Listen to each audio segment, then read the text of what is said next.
Hello, my friends. Welcome to Adda 24/7 Regulatory Bodies and SO channel. I'm your mentor Veer and I'm here with a very interesting video. Thumbnail आप लोगों ने देख लिया है, थोड़ी सी हटके वीडियो है क्योंकि कहीं ना कहीं देखिए जब आप आरबीआई की तैयारी करते हैं तो एक अनप्रिडिक्टेबिलिटी तो आती ही है। तो इस वीडियो में हम वो सारी अनप्रिडिक्टेबिलिटी तो डिस्कस करेंगे ही करेंगे, लेकिन उनको ओवरकम करना भी इंपॉर्टेंट है। तो कैसे ओवरकम कर सकते हैं वो भी हम यहाँ पे बात करेंगे दोस्तों। तो चलिए दोस्तों, without wasting any time let's get started. But before starting our video guys, अगर आप हमारे चैनल पे नए हैं तो please download our Adda 24/7 app from the link given in the description box and do check out the free material that we are offering. देखिए app का होना आपके पास बहुत ज्यादा जरूरी हो जाता है क्योंकि यहाँ पे आप हमारे साथ डायरेक्टली एंगेज कर सकते हैं, बहुत सारा कंटेंट फ्री में मिलता है। एंड अगर आपको किसी भी कोर्स में एनरोल करना है तो ऐप के थ्रू कीजिए क्योंकि यहाँ कॉइन्स वगैरह होते हैं, तो फैकल्टी कोड से एक्स्ट्रा डिस्काउंट यहाँ पे मिल जाता है। सो बहुत सारे एडवांटेज है, जल्दी से इंस्टॉल कर लो यार, लिंक दिया है, जल्दी से इंस्टॉल कर लो। जल्दी से वीडियो को लाइक कर दो, चैनल को सब्सक्राइब कर लो नहीं किया है तो। और लास्ट डिस्काउंट से याद आया कि अभी हमारी रामनवमी सेल चल रही है दोस्तों, तो इसी ओकेजन पे हम आप लोगों के लिए लेके आए huge discount with double validity on all the mahapacks. तो don't miss out the opportunity, use them wisely. Code आपकी स्क्रीन के सामने है, ऐप के थ्रू बाय कीजिए, मैक्सिमम डिस्काउंट पे अपनी प्रिपरेशन स्टार्ट कीजिए। Quality with affordability. चलो दोस्तों, तो बात करते हैं अनप्रिडिक्टेबिलिटी के ऊपर। जी हाँ, आरबीआई जैसा एग्जाम कहीं ना कहीं अनप्रिडिक्टेबिलिटी तो लेके आता है। देखिए एक एग्जाम अगर मैं इसके जैसा अगर कोई और सिनोनिमस एग्जाम है तो वो है यूपीएससी। यूपीएससी भी बहुत ज्यादा अनप्रिडिक्टेबल रहता है, आरबीआई भी बहुत ज्यादा अनप्रिडिक्टेबल रहता है। बट क्या क्या अनप्रिडिक्टेबिलिटी है, क्या चीज है जो इस एग्जाम को अनप्रिडिक्टेबल बनाती है, उन चीजों के बारे में बात करते हैं और उन चीजों का क्या सॉल्यूशन हो सकता है उसके बारे में भी बात करेंगे। तो सबसे पहली अनप्रिडिक्टेबिलिटी होती है दोस्तों रिलेटेड टू नोटिफिकेशन। एक चीज जो इस एग्जाम को सबसे अलग और सबसे अनप्रिडिक्टेबल बनाती है कि इसका नोटिफिकेशन के बारे में यार कुछ नहीं कह सकते। मार्केट में ऑलवेज र्यूमर आती रहती हैं, जाती रहती है। अभी थोड़े टाइम पहले भी कुछ न्यूज थी, बट तब भी मैंने बोला था, अब भी बोलूंगा कि देखिए ये अनप्रिडिक्टेबिलिटी है, लेकिन अगर आप टाइमली अपनी प्रिपरेशन स्टार्ट कर दोगे तो इस अनप्रिडिक्टेबिलिटी से ओवरकम किया जा सकता है। लेकिन फिर भी नहीं सर, आप हमें बताओ कब नोटिफिकेशन आ सकता है, कब आएगा। तो देखो, अप्रैल के लिए तब भी मना था, अब भी मना है, ठीक है। बल्कि मई के लिए भी मना है, एंड टू बी प्रिसाइज जून के लिए भी कुछ हद तक मना है।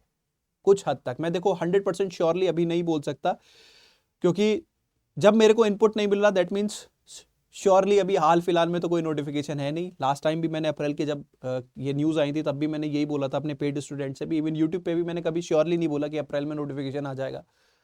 तो सेम ही चीज है दोस्तों, लेकिन जो अपने को एक फील गुड फैक्टर आता है कि कब नोटिफिकेशन आना चाहिए, तो देखो कहीं ना कहीं जो जुलाई अगस्त के आसपास है तभी नोटिफिकेशन आना चाहिए। लेकिन क्या ये 100% ट्रू होगा उसके बारे में नहीं बोल सकते।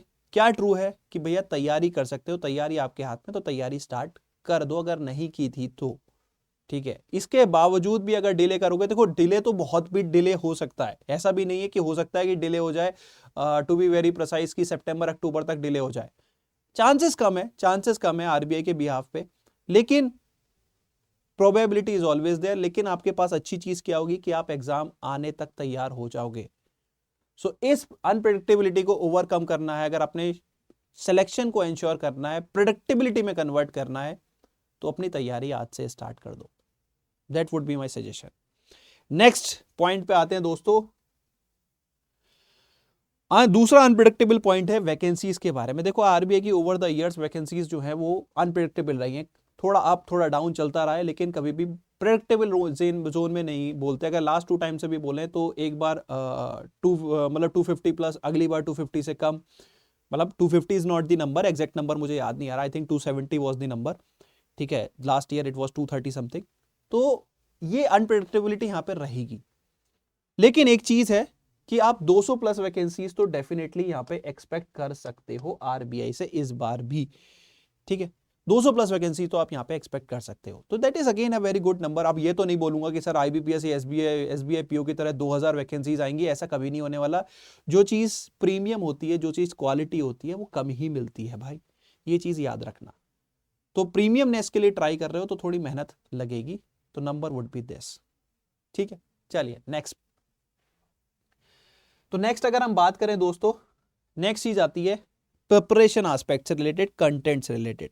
यहां पे आपके अनप्रेडिक्टेबल होने का कारण बनता भी है। कारण ये बनता है कि देखो, जब आप आरबीआई जैसे इतने कॉम्पिटिटिव एग्जाम की तैयारी करोगे, इतने कॉम्पिटिटिव एग्जाम की तैयारी करोगे, तो सबसे पहले डाउट आ जाता है कंटेंट रिलेटेड कि क्या जो मैं कंटेंट कर रहा हूं वो सही है, कितना कंटेंट करना सही है, क्या क्या करना चाहिए। क्योंकि आप कुछ करने बैठते हो, तभी सपोज आपने एक कंटेंट उठाया, आप वो करने बैठे, सेकेंडली आप किसी से बात करोगे, वो बोलेगा यार वो कर ले, वो सर का अच्छा है, वो मैडम का कर ले, वो वाली मैगजीन अच्छी है, ये वाली मैगजीन अच्छी है, तो आपको अपने कंटेंट पे डाउट आ जाता है। ठीक है, तो देखो कंटेंट रिलेटेड मेरा एक सजेशन ये रहेगा कि इसके रिलेटेड बहुत इधर उधर भागने की जरूरत नहीं है। जो आपको प्रेफर लगता है, जहां आप कंफर्टेबल महसूस करते हो, सबसे पहले आप क्या करो, आप सबसे पहले पीवाईक्यू रेफर करो। आप अपने सिलेबस को समझो, आप अपनी रिक्वायरमेंट्स को समझो कि मुझे करना क्या है। ठीक है, आप सपोज क्यूआरई की तैयारी कर रहे हो, तो एक बार पीवाईक्यू उठा के देखो कि क्यूआरई के कौन कौन से टॉपिक से आपको क्वेश्चंस पूछे जाते हैं, देन उन टॉपिक्स पे आप अच्छे से प्रैक्टिस कर लो। तो इस तरह से आप अपने कंटेंट पे एक स्ट्रॉन्ग कमांड बना सकते हो। थोड़ा सा मन को डाइवर्ट कम होने देना, क्योंकि डाइवर्जन देखिए इस प्रिपरेशन में आना तय है, क्योंकि that would also be my fourth point. अगर मैं बात करूं, दोनों पॉइंट को साथ में बात करते हैं कि कंटेंट रिलेटेड तो प्रॉब्लम आती आती है sir, strategy and preparation related भी डाउट आती है। मैं खुद तैयारी करता हूं, फिर मैं दूसरे को देखता हूं, और फिर मैं जब सर से पूछता हूं तो इन सर ने ये बात कह दी, उन मैडम ने वो बात कह दी, तो उससे क्या होता है, मेरी स्ट्रेटेजी पे भी मुझे डाउट आ जाता है। मुझे अपनी प्रिपरेशन के हर एस्पेक्ट पे, कंटेंट एंड स्ट्रेटेजी रिलेटेड मुझे हर एस्पेक्ट पे डाउट आ जाता है। तो इस चीज को कैसे ओवरकम किया जाए? देखिए, सबसे पहले अपनी कंटेंट रिलेटेड तो मैं यही बोलूंगा, पीवाईक्यू रेफर करो, अपनी सोर्सेस पे ट्रस्ट करना सीखो, जो भी आप सोर्सेस फॉलो करते हो। ठीक है, मैं ये नहीं कहता कि एक पर्टिकुलर चीज से पकड़ो। अगर आपको लगता है कि सपोज आप मेरे से पढ़ने आए हो, तो ट्रस्ट मी, कहीं ना कहीं किसी ना किसी, अगर आपको लगता है कि हमने रिजल्ट्स प्रोड्यूस किए हैं, जो कि हमने किए हैं, लगता क्या है, हमारे प्रूफ है, ठीक है, तो rely on that and start preparing. क्योंकि क्या होता है, इस प्रिपरेशन में आप एक तैयारी करोगे, फिर सडनली कुछ और दिमाग में आएगा, आप डाइवर्ट हो जाओगे। तो ये जो डाइवर्जन्स हैं, इन डाइवर्जन से बचना पड़ेगा। Choose a one single option, पहले एक ऑप्शन को अच्छे से कर लो। सपोज आप क्वांट कर रहे थे, आप रीजनिंग कर रहे थे, तो पहले एक बार एक सोर्स से अच्छे से कर लो, फिर दूसरी पे जाना। अगर आप सिंपल एक बेसिक चीज कर रहे थे, एक बेसिक प्लान पे काम कर रहे थे कि यार मैं हफ्ते में 4 दिन तो मैं एफएम और ईएसआई करूंगा और 3 दिन मैं क्यूआरई करूंगा, suppose this was your strategy कि 4 दिन मैं एफएम, ईएसआई और करंट अफेयर करूंगा और 3 दिन में क्यूआरई करूंगा, सपोज। तो करके तो देखो, थोड़े टाइम अपना सिलेबस खत्म तो करके देखो, क्या इस प्लान से आपका कंटेंट खत्म हो पा रहा है? आपने जो टारगेट सेट रखे थे, डेडलाइंस रखी थी, क्या उसके अकॉर्डिंग खत्म हो पा रहा है? एक बार इंप्लीमेंट करो, 1 हफ्ता 2 हफ्ते, तीसरे हफ्ते तक आते आते प्रॉब्लम अपने आप सॉल्व हो जाएगी। ये जो डाउट्स हैं, ये सिर्फ तभी तक हैं जब तक आप कर नहीं रहे। सेम विद द कंटेंट, पहले एक सोर्स, आप एक कोई भी मार्केट में, आपको क्वांट्स में डाउट आता है, मार्केट से कोई भी एक बुक उठाओ, पढ़ना चालू कर दो, बेसिक लेवल की। कोई, मैं नहीं कहता मैं 2+2 पे जाओ, मैं नहीं कहता सीधे आरबीआई पे जंप करो, पहले 2+2 पे आओ। उस बुक को खत्म करके देखो आपके पीवाईक्यू क्या उससे बन सकते हैं, क्या इस लेवल के क्वेश्चन है, या पहले आप बेसिक्स बनाओ, बेसिक्स बनने के बाद फिर थोड़ा सा हायर जंप करो, फिर थोड़ा सा हायर जंप करो।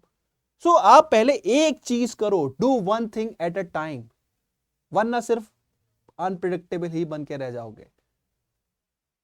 एंड लास्ट चीज आती है सोर्सेस के रिगार्डिंग। देखो दोस्तों, मार्केट में बहुत सारी सोर्सेस हैं, बहुत सारी सोर्सेस हैं, ठीक है, ये भी है वो भी है।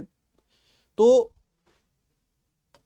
इन तीनों के रिगार्डिंग, बल्कि एक ही पॉइंट बनेगा यहां पे, तीनों अनप्रिडिक्टेबल चीजें हैं, तीनों के रिगार्डिंग एक ही सॉल्यूशन है, do one at a time. एक चीज करो। Doing one book 1,000 time is way better than doing 1,000 books a single time, trust me. मैं अगर आपको छोटी सी रियलिटी दिखाता हूं, अगर हम बात करें, हाँ दोस्तों, जैसे करंट अफेयर है दोस्तों, करंट अफेयर में आप मार्केट में इन सर को फॉलो करते हो, उन मैडम को फॉलो करते हो, इस मैगजीन को करते हो, उसको करते हो, मुझे फॉलो करते हो, ठीक है, तो क्या होता है कि कहीं ना कहीं आप किसी भी एक चीज, एक को अगर फॉलो कर रहे हो, ठीक है, तो एटलीस्ट उतने पे कमांड अच्छी बना लो, उतने पे कमांड अच्छी बना लो। और आपको ये भी पता होना चाहिए, जैसे मैं अपना करंट अफेयर कराता हूं तो मैं बड़ा क्रिस्प एंड क्लियर बोलता हूं, भाई मैं सिर्फ बैंकिंग एंड फाइनेंस रिलेटेड कराऊंगा, मैं आरबीआई वेबसाइट कराऊंगा, मैं सेबी कराऊंगा, बाकी सारी चीजें ईएसआई रिलेटेड या जनरल अवेयरनेस रिलेटेड मेरे पोर्शन में नहीं आते, तो मैं उसके लिए आंसरेबल भी नहीं हूं, मैं बड़ा क्लियर हूं। तो बच्चों को पता है कि अगर मुझे बैंकिंग एंड फाइनेंस करनी है तो सर के साथ शाम को 5 बजे जुड़ना है, और इतना कराएंगे सर कि that would be sufficient to crack the RBI. मतलब नॉट दी क्रैक, मतलब आरबीआई में जो फाइनेंस पोर्शन आता है उसमें अच्छे मार्क्स लाने के लिए, और फाइनेंस एंड मैनेजमेंट में बहुत अच्छे मार्क्स लाने के लिए that would be more than sufficient. ठीक है, और फ्री यूट्यूब कंटेंट है। तो अगर किसी को यह पता है तो बस वो एक सोर्स फॉलो करनी है, फाइनेंस रिलेटेड, बैंकिंग रिलेटेड। उसी तरह आप अपनी सोर्स डिफाइन कर लो, लिमिट कर लो, क्योंकि ऑलरेडी करंट अफेयर में इतनी सारी सोर्सेज होती हैं। क्या आप 80 में से 80 नंबर ला सकते हो? आप 80 में से 80 नंबर कभी नहीं ला सकते, कभी भी नहीं ला सकते। आप शायद एक एवरेज स्टूडेंट मैं उसे बोलूंगा जो यहां पे 40 मार्क्स अगर ले आया तो बहुत ही अच्छा बच्चा, उसे मैं बोलूंगा। तो अगर आपको 40 लाने हैं तो यार ये तो फिर मैं 1000 सोर्सेस में टाइम वेस्ट करूं, मुझे इतने सारे, ये तो किसी भी सोर्सेस से मेरे कवर हो जाएंगे। तो क्यों ना मैं one source at a time वाली अप्रोच से चलूं, कि पहले मेरी एक सोर्स हो जाए, उसका रिवीजन हो जाए, उसका रिटेंशन हो जाए, कुछ एक्स्ट्रा टाइम बचता है तो आई विल गो, अदरवाइज मैं बाकी सब्जेक्ट्स को बूस्ट अप करूंगा। तो same with the sources guys, same with the strategy, same with the content. यहां पे प्रेडिक्टेबिलिटी हर स्टेप पे, यही तो आरबीआई है जो स्टार्ट होता है, जो अनप्रेडिक्टेबिलिटी आपकी नोटिफिकेशन से स्टार्ट होती है वो एंड तक बनी रहती है, जिसकी वजह से आपके रिजल्ट भी अनप्रेडिक्टेबल हो जाते हैं। लेकिन उसको प्रेडिक्टेबल बनाओ, और उसमें अड्डा 24/7 आपकी हेल्प कर सकता है। कैसे? हमारा यहाँ पे डेडिकेटेड कोर्सेज है दोस्तों, जिसमें आप एनरोल कर सकते हो। आपके हर चीज का डाउट टाइम से पहले हम आपको लिए रेडी रखते हैं। जैसे ये आरबीआई नोटिफिकेशंस वाला टाइम था, बच्चे बहुत टेंशन में थे, we have already mentioned it. इसी तरह आपकी कंटेंट रिलेटेड, स्ट्रेटजी रिलेटेड जो भी आपके डाउट्स आते हैं, 1-to-1 मेंटरशिप आपको यहाँ पे मिलती है, जो कि आपको शायद और कहीं ऑफरिंग में नहीं मिलती। आप 1-to-1 लाइव मेंटर के साथ अपने डाउट्स क्लियर कर सकते हो। सर मैं ये बुक्स कर रहा हूं, मैं कर लूं क्या? सर मैं ये सोर्स कर रहा हूं, या मैं आपके नोट्स ही कर लूं? जैसे मेरा तो क्लियर होता है, एफएमएस सिर्फ मेरे नोट्स और कुछ नहीं, that would be more than sufficient. So that is the thing दोस्तों। सो यहां पे क्या है, आपके पास हमने मल्टीपल चॉइसेस रखी हैं अपने बजट और अपनी रिक्वायरमेंट्स के हिसाब से। अगर आपको सपोज मल्टीपल एग्जाम्स की प्रिपरेशन करनी है तो आप जा सकते हो बैंक महापैक प्लस के साथ। थोड़ा सा कॉस्टली है, लेकिन अगर आप देखो बैंक से लेके रेगुलेटरी के हर एग्जाम की तैयारी, तो ये अगर आप मार्केट में देखोगे तो सबसे ज्यादा कॉस्ट अफोर्डेबल सॉल्यूशन है। इसके अलावा अगर आप देखो सिर्फ रेगुलेटरी एग्जाम्स की तैयारी करनी है तो रेगुलेटरी बॉडीज एंड एसओ का महापैक। फिर अगर आपको सिर्फ आरबीआई की तैयारी करनी है तो आरबीआई का foundation batch. And there is one more which is RBI का selection book kit, selection box with book kit. तो यहाँ पे आपको अपने अकॉर्डिंग, अपने फीचर्स के अकॉर्डिंग आप यहाँ पे चूज कर सकते हो, अपनी पॉकेट के हिसाब से चूज कर सकते हो। और हमने कहीं ना कहीं आपकी पॉकेट को ध्यान में रखते हुए ही प्राइस रखी है। Most quality and affordable content in the market. इसी प्राइस पे आरबीआई की तैयारी शायद आपको कोई नहीं करवा सकता। सो दोस्तों, अगर आपको एनरोल करना है तो आज तो बहुत ही अच्छी ओकेजन है। आप इन पैक्स में अगर एनरोल करते हो, महापैक या फिर रेगुलेटरी का महापैक, इनमें आपको डबल वैलिडिटी मिलेगी। मतलब अगर आप 1 साल का कोर्स लेते हो तो 2 साल तक वो वैलिड रहेगा। And that is the beauty of these PACS. तो आपको मल्टीपल एग्जाम्स की कवरेज भी मिलेगी, और हमारे जो अपडेटेड कंटेंट्स आते हैं डिफरेंट बैचेस के थ्रू, वो भी आपको यहाँ पे मिलता रहता है। सो चॉइस इज योर गाइज। अपनी अनप्रेडिक्टेबिलिटी को कम कीजिए, जुड़िए अड्डा 24/7 के साथ यूजिंग द कोड Y581। अगर आपका अभी भी कोई क्वेरी रह चुकी है तो आप कमेंट सेक्शन में पोस्ट कर सकते हो दोस्तों। Do let me know and I will be always be there for you. So अभी के साथ सेशन करते हैं क्लोज, मिलते हैं छोटे से ब्रेक के बाद। तो thank you so much, wish you all a very happy Ramnavami. Thank you.